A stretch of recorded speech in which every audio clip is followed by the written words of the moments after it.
Hello friends, welcome to my channel Shweta's family. ఈ video మీరు first time చూస్తున్నట్లయితే please like, share and subscribe చేయండి. అలాగే ఈ వీడియోపై మీ అభిప్రాయాల్ని కామెంట్ రూపంలో తెలియజేయగలరు.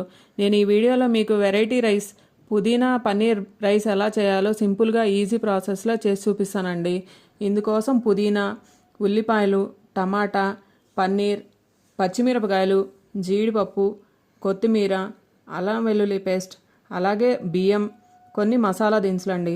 మసాలా దినుసుల్లో నేను స్టార్ అనాచి, దాల్చిన చెక్క, అలాగే ఆకు, కొంచెం జీలకర్ర, కొంచెం సోప్, కొంచెం షాజీరా, బ్లాక్ కార్డమం, గ్రీన్ కార్డమం, అలాగే కొన్ని లవంగాలు కూడా తీసుకున్నానండి. బియ్యం నేను 1.5 గ్లాస్ తీసుకున్నాను. అవి శుభ్రంగా కడిగి పక్కన పెట్టుకున్నానండి. అలాగే పుదీనా కూడా సన్నగా తరిగి శుభ్రంగా కడిగి పక్కన పెట్టుకున్నానండి. అల్లం వెల్లుల్లి పేస్ట్ లేని వాళ్ళు అల్లం వెల్లుల్లి కూడా విడిగా తీసుకోవచ్చు. తర్వాత నేను ముందుగా స్టవ్ ఆన్ చేసుకొని అందులో 3 స్పూన్ల నూనె యాడ్ చేశాను. అలాగే 2 టేబుల్ స్పూన్ల నెయ్యి కూడా యాడ్ చేశానండి. మంటని సన్న ఫ్లేమ్లో పెట్టుకోవాలి. అందులోనే నేను మసాలా దినుసుల్ని వేపుకున్నానండి. అవి చక్కగా వేగిన తర్వాత సన్నగా కట్ చేసిన ఉల్లిపాయ, అలాగే పచ్చిమిరపకాయలు కూడా యాడ్ చేశానండి. ఇవన్నీ బాగా వేగాలి. ఇవి వేగే లోపల మనం పక్కన తరిగి పెట్టుకున్న పుదీనా ఆకుల్ని ఒక మిక్సీ జార్లోకి తీసుకోవాలండి. మిక్సీ జార్లోకి తీసుకున్న అందులోనే నేను అల్లం వెల్లుల్లి పేస్ట్ కూడా యాడ్ చేస్తున్నాను. అల్లం వెల్లుల్లి పేస్ట్ లేని వాళ్ళు నేను అల్లం వెల్లుల్లి విడిగా తీసుకోమని చెప్పాను కదండి. ఇవన్నీ వేసుకొని పేస్ట్గా చేసుకోవాలి.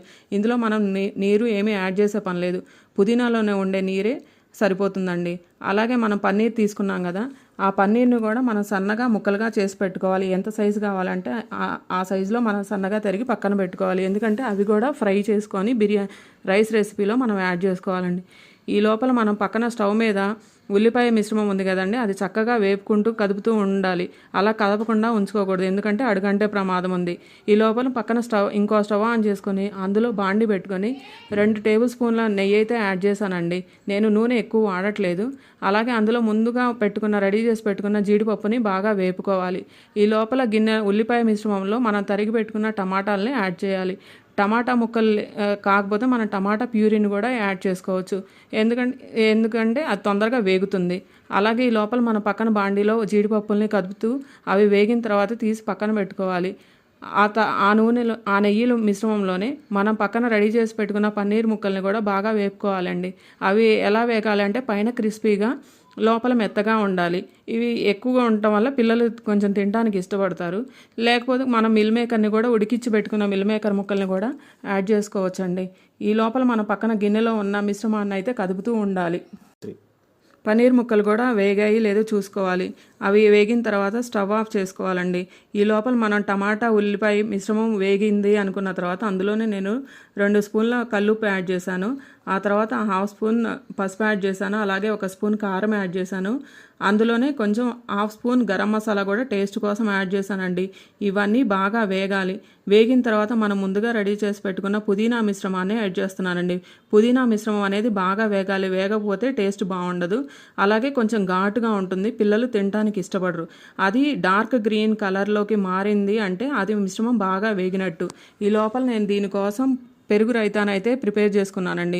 పెరుగు రైతా కోసం నేను చక్కగా చిలికిన పెరుగులో కట్ చేసి పెట్టుకున్న ఉల్లిపాయలు, కొత్తిమీర, అలాగే ఉప్పు ఇవన్నీ యాడ్ చేసి పెరుగు రైతానైతే తయారు చేసుకున్నాను. ఇది పుదీనా రైస్కి కాంబినేషన్గా బాగుంటుందండి. పుదీనా రైస్ కూడా మనం ఈ వింటర్ సీజన్లో అందరికీ స్కిన్ ప్రాబ్లమ్స్, స్కిన్ డ్రైనెస్ అవుతూ ఉంటుంది కాబట్టి ఈ పుదీనాని ఆహారంలో తరచుగా చేసుకోవడం వల్ల ఇది స్కిన్ సప్లిమెంట్గా ఉపయోగపడుతుంది. సో మనం రెగ్యులర్గా వింటర్ సీజన్లో పుదీనాని తీసుకోవాలి. నేను ఈ మిశ్రమం బాగా వేగిన తర్వాత నేను 1.5 గ్లాస్ బియ్యం తీసుకున్నాను కదండి, అందుకు నేను 3 గ్లాసుల నీళ్ళు అయితే యాడ్ చేస్తున్నాను. ఇవి నీళ్ళు యాడ్ చేసిన తర్వాత ఒకసారి కలుపుకొని అందులో మనం అది బాగా ఆ నీరు మరిగిన తర్వాత నేను ఉప్పుని ఒకసారి టేస్ట్ అయితే అడ్జస్ట్ చేసుకోండి. కావాలి అంటే ఉప్పు యాడ్ చేసుకోండి. అవి బాగా మరిగిన తర్వాత అందులో ముందుగా కడిగి పెట్టుకున్న బియ్యాన్ని అయితే యాడ్ చేస్తున్నానండి. రైస్ని అందులో యాడ్ చేస్తున్నానండి. అవి రైస్ యాడ్ చేసిన తర్వాత 1-2 సార్లు కలుపుకొని ఒకసారి కదిపిన తర్వాత మూత పెట్టేసుకోండి. అందులో ఉన్న మసాలా అవన్నీ రైస్కి బాగా పడతాయండి. అది కొంచెం మగ్గిన తర్వాత మనం ముందుగా వేపి పెట్టుకున్నాం జీడిపప్పు, పన్నీరు అవన్నీ వేపి పెట్టుకున్నాం కదండి, ఆ మిశ్రమాన్ని అయితే ఇందులో యాడ్ చేస్తున్నాను. అప్పుడు ఈ పుదీనా ఫ్లేవర్ కూడా మనకి పన్నీర్కి పట్టి ఆ టేస్ట్ అనేది చాలా బాగుంటుందండి. ఇవన్నీ వేసిన తర్వాత ఇంకొకసారి కలుపుకొని పక్కన స్టిమ్లోనే పైన మూత పెట్టుకొని మగ్గించుకోవాలండి. పుదీనా పన్నీర్ రైస్ అయితే ఆల్మోస్ట్ దగ్గర పడిందండి. రైస్ కూడా తయారైపోయింది. ఆ తర్వాత కొంచెం తరిగి పెట్టుకున్న కొత్తిమీరని అయితే యాడ్ చేశాను. అలాగే దించుకోబోయే ముందు 2 టేబుల్ స్పూన్ల నెయ్యి అయితే యాడ్ చేశానండి. నెయ్యి యాడ్ చేయడం వల్ల కమ్మదనం వస్తుంది. పుదీనా పన్నీర్ రైస్ అయితే రెడీ అయిపోయిందండి.